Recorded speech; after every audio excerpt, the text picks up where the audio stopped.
에스라서 1장 1절 보십시오. 바사왕 고레스 원년에 라고 시작하는 것을 볼 수가 있습니다. 바사왕 고레스 원년이라고 할 때 이 바사라고 하는 나라가 어느 나라인가? 바사는 페르시아라고 하는 나라입니다. 페르시아는 이란이 되겠습니다. 지금 이란과 이스라엘이 전쟁을 하고 있습니다. 이란에서 테라비브에 미사일을 공격을 해가지고 많은 건물이 파괴되고 그렇습니다. 또 이스라엘이 이란을 공격을 테헤란에 해가지고 많은 사람들이 테헤란을 떠나고 있고 또 그리고 핵시설을 파괴하는 이러한 전쟁들이 지금 진행되고 있습니다. 이러한 중동의 전쟁은 오늘 내일 일어난 것이 아니라 성경에서 볼 때 오랜 역사 속에서 전쟁이 일어난 것을 보게 된 것을 보게 됩니다. 문명의 발상지가 메소포타미아 문명,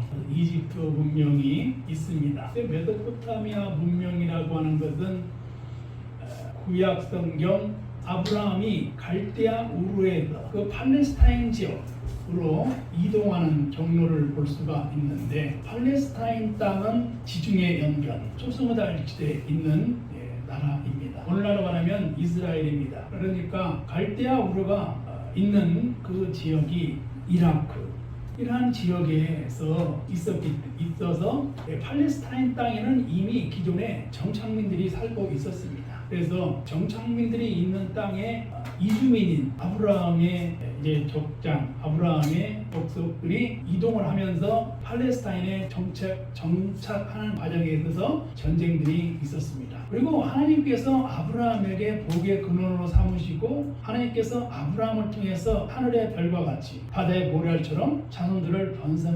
번성시키겠다 이런 축복을 하셨습니다. 그래서 창세기부터 여호수아에 이르는 이제 그 성경의 하나의 일직선상으로 말하면 흐름은 하나님께서 선택한 민족에게 젖과 꿀이 흐르는 땅을 주신다고 하는 언약입니다. 자녀를 번성하게 하겠다고 하는 약속입니다. 그래서 창세기 12장부터 50장까지 아브라함과 이삭과 야곱에 걸치는 이런 족장들, 아브라함의 가문의 후손들, 이 하나님께 언약을 받은 족속 민족들이 광야의 유랑 생활을 하면서 젖과 꿀은 땅으로 가는 도상 이야기가 성경에 그려져 있는데, 이미 그 팔레스타인 땅에 살고 있는 정착민들하고 전쟁이 있었고 끊임없는 전쟁이 있었습니다. 하나님께서는 약속의 자녀 이삭을 예정을 하셨는데, 그 이삭이 태어나기 전에 사라의 몸속인 하갈에게서 이스마엘이 태어납니다. 이스마엘의 그 후손들이 지금으로 말하면 지금 중동에 있는 사람들이라고 말할 수가 있겠습니다. 끊임없이 전쟁들이 일어났고 그렇습니다.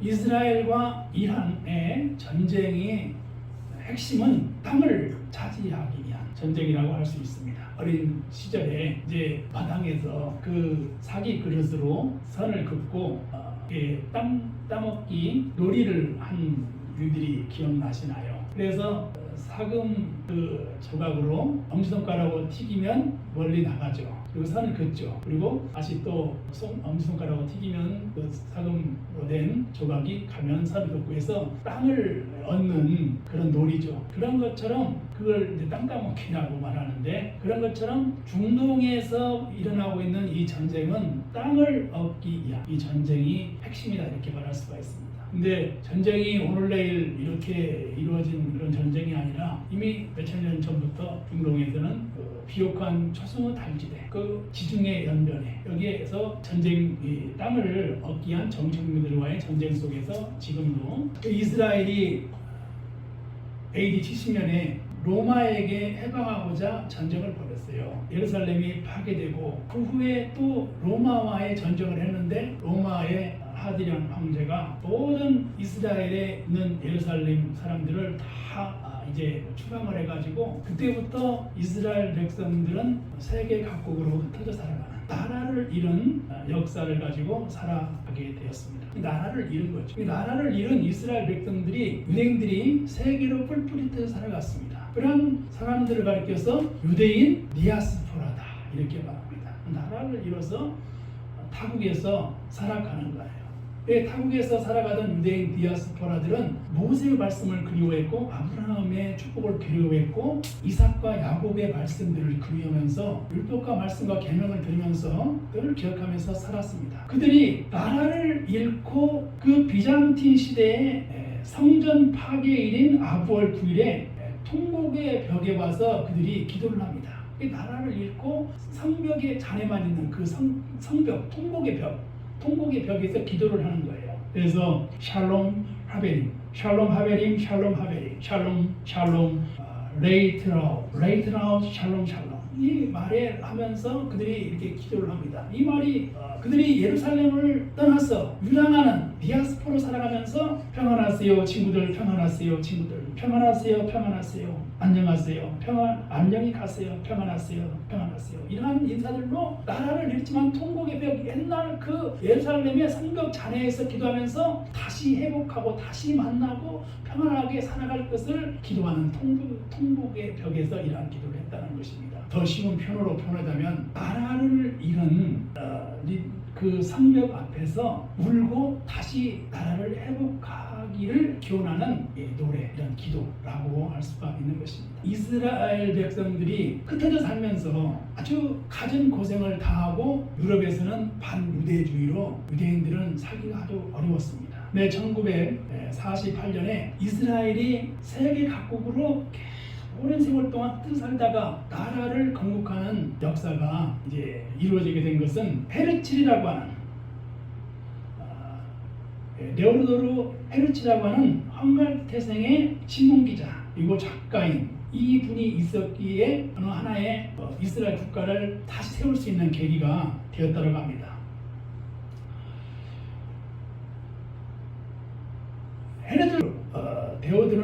헤르칠은 이스라엘 독립선언서에서 유대국가의 영적 아버지로 불린다고 해요. 근데 유대인의 유대인으로서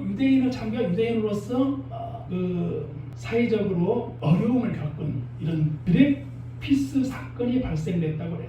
이 사건은 유대인 장교가 간첩 혐의로 부당하게 유죄 판결을 받은 사건으로 이 사건을 취재하던 헤르칠이 유럽사회에 뿌리있게 바뀐 반유대주의를 목격하고 큰 충격을 받고 진정한 평등과 안전을 보장받을 수 없다고 판단하고 유대인의 문제를 해결하기 위해서 유대인들만의 국가를 건설하는 것이 필요하다, 이렇게 해서 그 유대인의 민족국가 건설을 위한 운동을 시작한 사람이 바로 헤르칠이라고 하는 사람입니다. 헝가리생의 신문기자이고 작가인 이 사람이 모든 그 테라북이라고 하는 이 지역에 유대인의 더 많은 사람들이 그 땅을 일부를 사게 되는 것입니다. 그런 과정을 통해서 이제 시오니즘, 유대인들이 민족국가 건설을 위한 민족주의 운동이 일어나는 거예요. 세계 각지에 흩어져 있던 유대인들이 그들의 조상의 땅인 팔레스타인 국가를 건설하는 운동이 일어남으로써 1948년에 드디어 이제 이스라엘 민족 국가가 이제 유엔의 승인 아래 세워지게 되는 겁니다. 오랜 역사 속에서 나라를 잃고 떠돌아다녔던 이스라엘 백성들이, 디아스포라들이 1948년에 이스라엘이 지금으로 말하면 그 예루살렘의 이스라엘 국가가 세워진 거예요. 그런데 그 나라는 이미 그 전에도 정착민들이 있었고, 근데 그들이 살고 있는 땅을 또 뺏기고 또 빼앗고 이러한 전쟁들이 계속해서 있었던 거예요. 그런 과정 속에서 지금 이스라엘이 전쟁이 이렇게 되고 있는 것을 볼 수가 있습니다. 시오니스트 그러면은 유대인들의 민족국가 건설을 위한 민족운동을 하는 주의를 하는 사람을 시오니스트라고 할 수 있습니다. 시오니즘은 유대인들이 민족국가 건설을 위한 민족주의 운동을 하는 거예요. 그러니까 시온은 예루살렘을 말합니다. 그러니까 예루살렘이라고 하는 그 땅을 뺏고, 그 예루살렘이라고 하는 곳이 이스라엘의 수도잖아요. 그 땅을 그 아랍 사람들은 뺏겼다고 생각하는 거죠. 그리고 다시 그 땅을 회복하자는 것이죠. 이러한 전쟁들이 끊임없이 지속되고 있고 지금도 전쟁이 일어나고 있다. 그런데 핵무기를 개발하고 핵을 가진 나라는 강력한 나라로 등장을 하게 되는 거죠. 세력 균형이 틀어지게 되겠죠. 이러한 상황 속에서 우리가 한국 교회가 유대인과 이스라엘 전쟁을 어떻게 보아야 되는가라고 하는 것입니다. 이러한 전쟁이 지속되었을 때 어떻게 되는가라고 하는 것입니다. 중동에 1948년에 이제 이스라엘 국가가 건국이 되었는데 그 나라가 지속적인 전쟁을 통해서 다시 이스라엘 민족이 나라를 이뤘을 때 중동에는 어떤 변화가 있을까라고 하는 것입니다. 트럼프는 이제 그 이스라엘과 함께 이스라엘, 이란과의 전쟁을 어떻게 수행하는가라고 하는 이제 관점에서 많은 생각을 할 것이라고 하는 것입니다. 이런 분명한 것은 전쟁이 지속되어서는 안 된다는 것입니다. 평화의 시대가 올 수 있도록 하는 것이 현명하다라고 하는 것입니다. 에스라서의 1장 1절에 바사왕 고레스 원년에 여호와께서 에레미야 입을 통하여 하신 말씀은 고레스의 마음을 감동을 시켜가지고 온 나라에 조서를 내려서 바벨론의 포로 생활을 했던 이스라엘 백성들이 모두 본국으로 돌아가 줬습니다. 이런 칙령을 내렸어요. 구약성서의 이 이스라엘 역사를 보면 이스라엘이라고 하는 그 조그마한 나라가 이웃 나라 아시리아로부터 전쟁을 해가 나라를 잃었어요. 또 바벨로니아라고 하는 나라로부터 나라를 빼앗겼어요. 바벨론의 포로가 되어가지고 70년 동안이라고 하는 이 세월 동안에 살아가는 이스라엘 백성들에게 페르시아의 고레스 왕이 이스라엘 백성들이 본국으로 돌아가 좋다 이렇게 칙령을 내렸다고 하는 거죠. 그래서 페르시아의 고레스 칙령은 상당히 역사적으로 아주 중요한 그런 겁니다. 이스라엘을 도운 사람이 고레스라고 하는 사람이었어요. 그러니까 하나님은 고레스를 통해서 이스라엘 나라가 회복되고 성전이 건축되고 이스라엘 역사가 지속될 수 있도록 한 인물이 고레스라고 하는 인물입니다. 그럼 오늘날 이스라엘과 이란과의 전쟁을 하고 있는데 이스라엘을 살리고 이스라엘을 구원하고 이스라엘과 이란이 평화의 관계로 갈 수 있도록 만들어가는 고레스 역할을 할 사람은 누군가라고 하는 것입니다. 우리 한반도에도 남한과 북한이 서로 이제 전쟁이 완전 정전이 돼가지고 남한과 북한이 교류하고 왕래하는 그런 시대는 아닙니다. 한반도의 평화가 오는 그런 날이 속히 오기를 바라는 것입니다.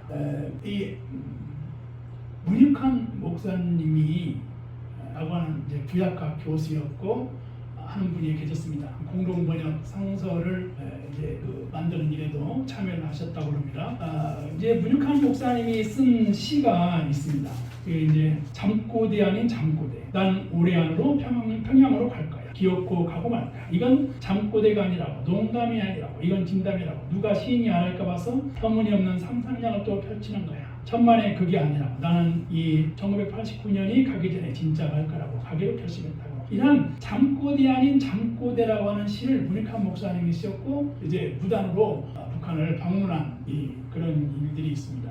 문익환 목사님은 중화민국 기림성 화룡현 명동천에서 이제 출생했다고 합니다. 그래서 명동천의 분위기와 항일 민족을 실현했던 각풍의 영향을 받아 명동서학고, 윤희중학교 이러한 학교들을 거치면서 한신대학교 구약학 교수로 이제 교육하시고 또 가르치고 그러셨습니다. 새로운 정부가 들어서고 남한과 북한이 서로 교류하고 긴장이 완화되고 또 금강산을 여행하거나 서로 학문적인 교류가 이루어지고 이러한 교류가 한반도에 평화의 바람이 불 수 있을까라고 하는 이러한 그 희망의 그런 기대와 마음의 가능성을 바라다 보는 것입니다. 러시아와 우크라이나의 전쟁이 진행되고 있고 이란과 이스라엘의 전쟁이 있는데 그런 일들이 아무 일이 아니다라고 하는 거예요. 우리가 지난번에도 이제 윤석열 정부 때 계엄을 선포를 해가지고 계엄이 선포가 돼서 성공을 했다면 참 상상할 수 없는 그런 강주의 계엄 사태처럼 많은 이제 그 생명을 잃는 그런 일들이 재현될 수 있는 가능성을 우리는 상상해 보았거든요. 그로 인해서 국지전이 일어나가지고 남한과 북한이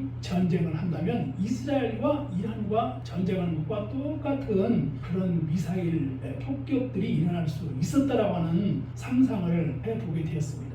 텔아비브의 여기가 처음으로 1948년에 이스라엘이 나라를 건국을 할 때 유대인들의 자본가들이 돈이 좀 많은 사람들이 땅을 샀던 곳이 텔아비브입니다. 처음에 그 나라를 건국하는 그러한 지역을 폭격을 했다는 것은 이스라엘에게 정면적으로 전쟁을 하겠다는 거예요. 근데 전쟁이 계속하면 갈수록 모두에게 도시가 파괴되고 이주민들이 생기고 다시 또 이스라엘 사람들이 디아스포라 유랑하는 사람들이 생겨날 경우에 그 일은 상상할 수 없는 지나온 역사 일들이 반복될 수 있다라고 하는 그러한 상황인 것이다라고 하는 겁니다. 이러한 시대에서 우리가 이러한 전쟁이 일어난 것처럼 평양과 서울이 이러한 그 이스라엘과 이란의 전쟁이 일어난 것처럼 전쟁이 일어나서는 안 된다라고 하는 것입니다. 그래서 전쟁이 없는 평화를 만들어가야 되는 거예요. 그래서 평화의 교류가 있어야 된다는 거예요.